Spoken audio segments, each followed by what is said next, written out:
antara NM dan RG ini berarti ada motif apa sih Bang dibalik semua ini Bang?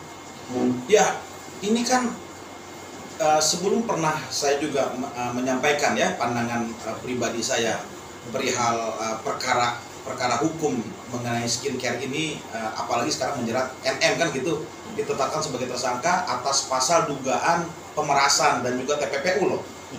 Ini yang selalu saya sampaikan, bahwasannya kalau memang produk itu sesuai dengan aturan hukum, produk itu sesuai dengan aturan yang berlaku di Indonesia, seorang pemilik untuk apa gitu loh, ya, memberikan prestasi sesuatu kepada seseorang gitu. Kalau bukan, ini kan ada sesuatu yang harus kita gali gitu loh. Ada mungkin indikasi produknya nggak sesuai, ya, karena NM ini begitu kuat di media sosial, ya, mempengaruhi masyarakat banyak mengenai produk-produk skincare. Akhirnya orang tersebut mempengaruhi kepada NM ini agar tidak melakukan publik gitu loh, menyampaikan secara publik produk si A ini tersebut. Ini kan ada something mas, ya. Lalu ada tawar menawar lah, ada bahkan chat dan komunikasinya tersebar di media sosial kan begitu ya. Sekarang kan tersebar nih percakapan antara para pihak ini. Ya kalau kita perhatikan ini kan kita nggak tahu juga apa motifnya. Apakah motif RG ini memang benar tulus? Ya, maksudnya anggap begini mas, RG memahami produknya mungkin ada yang tidak sesuai. Lalu di mekanisme internalnya dia memperbaiki itu. Kemana? Ke BPOM gitu ya. Misalkan dia punya hak merek, dia perbaiki, dia ajukan ke Kemenkumham. Misalkan ini mas, gitu loh.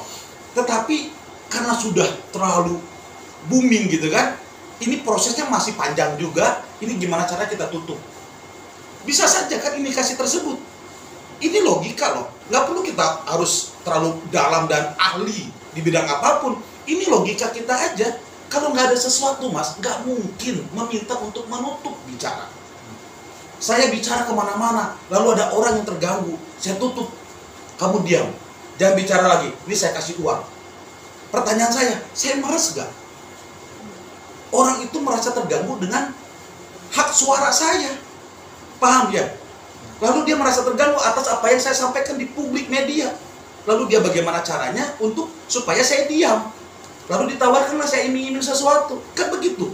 Singkat cerita logika alur peristiwanya kan begitu. Walaupun kita tahu semua bukti-bukti, alat bukti sesuai dengan KUHP 184 itu ada di penyidik mas. Ya, itu kita kembalikan. Kita menghormati proses hukum itu kepada pihak penyidik. Tetapi kalau kita bicara, diskusikan perkara peristiwa ini ada something di antara para pihak, khususnya juga pihak, mohon maaf nih, pelapor gitu loh. Ya, dia dokter ngapain lagi pusing? Ini kan ada motif sesuatu yang dia tutupin. Ya, lalu NM merasa mungkin memahami itu, ya, bergaul dengan banyak ahli-ahli di bidang tertentu, ya akhirnya dia speak up. Kan gitu. Ini juga terpengaruh juga kan? Ya akhirnya apa? Ya merasa dirugikan satu pihaknya ini. Pertanyaan saya, apakah peristiwa ini merugikan satu sama lain? Karena kan ada kesepakatan sebenarnya tanda kutip. Ya, RG memberikan sesuatu prestasi agar tidak merugikan produknya. Lalu NM ya tidak terlalu banyak berkomentar mengenai produk si RG ini. Ya, mungkin di antara mereka ada perkembangan bicara atau ada pertemuan lain yang intinya lu perbaiki produk lu sesuai dengan aturan. Bisa saja. Apa ini sesuatu yang sebenarnya harusnya seperti itu, atau mohon maaf ya, ada invisible hand atau ada behind the scene, ada skenario yang lebih besar dari pihak-pihak tertentu yang tidak mau ini terpublish. Paham nggak? Ya, kita nggak tahu. Yang akhirnya apa? Suara-suara yang mengenai skincare ini jangan ada deh, gitu loh. Ini bisa jadi mas. Kita nggak tahu ini siapa, sutradaranya, gitu loh. Apakah di belakang pemilik skincare? Kita nggak tahu. Ya, apakah di belakang pemilik bahan-bahan skincare? Kita nggak tahu. Atau maaf ya, orang-orang oknum instansi-instansi negara. Kita nggak tahu. Itu harus kita buktikan. Cuma kan indikasi ini menguat dari semua bukti-bukti yang ada di media. Ini masyarakat yang harus dilindungi, gitu loh. Apa yang akhirnya? Kalau saya melihat, siapa yang paling dirugikan, Mas? Masyarakat pengguna, Mas. Ibu-ibu, adik-adik perempuan kita, ponakan kita, anak perempuan kita, itu kan yang menggunakan skincare yang ternyata ada bahan-bahan berbahaya di wajahnya misalkan. Kok kalian ini jahat ya? Tidak memperhatikan masyarakat umum yang menggunakan produk itu bertahun-tahun. Dia mengeluarkan uang tuh supaya dia cantik, gitu loh, supaya dia pede, percaya diri. Ya kan? Ini kan ada efek domino banyak bagi pengguna skincare, merasa glowing, ya otomatis dia percaya diri lah, intinya begitu loh. Nah pertanyaan saya, siapa yang dirugikan, Mas? Bukan mereka loh. Yang dirugikan itu masyarakat. Negara hadir, apa? Undang-undang perlindungan konsumen.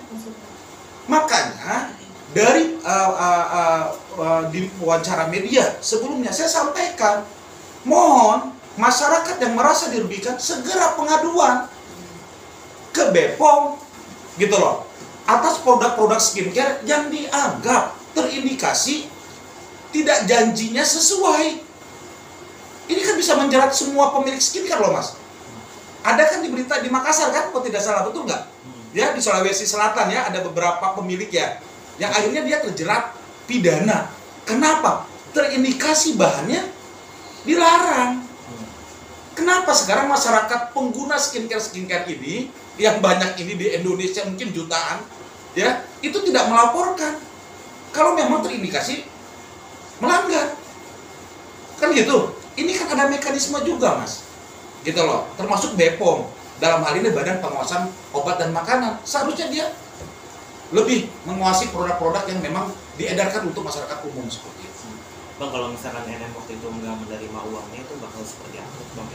Nah, kalau tadi kita kupas sedikit ya mengenai tata kelola RG-nya, kalau dia yakin produknya benar ya oke kan? Ngapain dia pusing-pusingin begitu? Nah, masalahnya gitu kan, kenapa NM menerima uang? NM speak up, NM bicara kepada masyarakat melalui media sosialnya kan, memberikan informasi produk-produk mana yang memang sesuai, mana overclaim, kan begitu. Dia bicara atas data yang dimiliki mungkin oleh pergaulannya yang menyangkut soal ukuran produk-produk yang dilarang sama yang tidak, kan begitu. Seharusnya itu sesuatu yang baik, Mas, untuk masyarakat.